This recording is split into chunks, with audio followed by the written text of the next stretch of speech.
పని అయిపోయింది. అయితే ఇక చుట్టుపక్కల మీరు కనపడకండి. అలాగే సార్.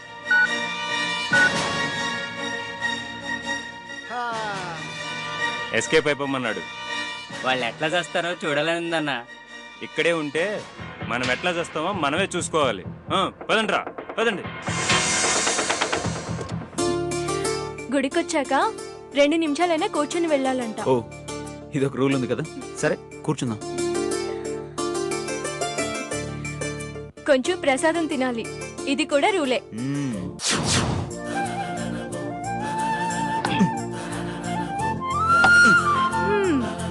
బాడీ బిల్డింగ్ లో మిస్టర్ ఆంధ్రా అయ్యుండి కొబ్బరి చిప్ప కూడా కొట్టలేకపోతున్నారా?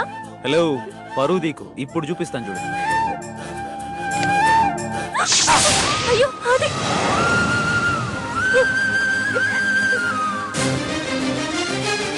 అనవసరంగా నేనే రెచ్చుకుంటాను. సారీ. అది పర్లేదులే సుభా.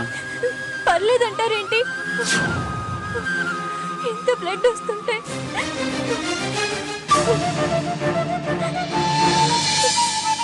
అయ్యారు ఆది శుభంలో వచ్చేస్తారు, మీరేం కంగారు పడక్కర్లేదు.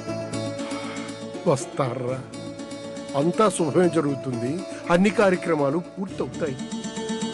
కానీ నేను ఆలోచించేది అది కాదురా. మా మధుకి అసలు బుద్ధుందా?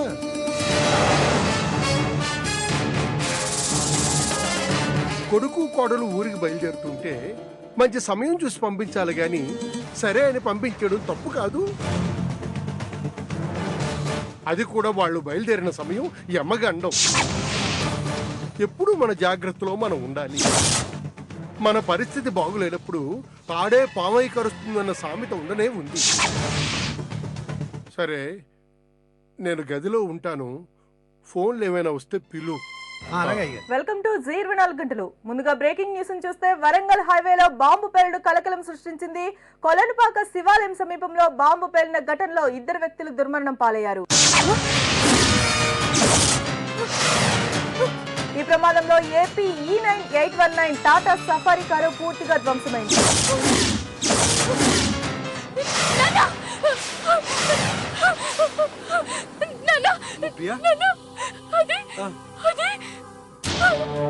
ఏంటమ్మా, ఎందుకంత గట్టిగా అరిచావు? ఎందుకంత కంగారు పడుతున్నావు? వెళ్తున్న కారు బాంబ్ బ్లాస్ట్ లో వరంగల్ హైవే దగ్గర పేలిపోయింది. ఇప్పుడు ఫ్లాష్ న్యూస్ లో చెప్పారమ్మా. నాది ఇంకా మనకి లేనట్టేనా? అది అప్పుడే వాడికి 100 ఏళ్ళు నిండిపోయాయా? కుసుమ చెప్పింది నిజంగానే జరిగింది వసు. లేదు, నన్ను తప్పుగా అర్థం చేసుకోవద్దన్నయ్యా.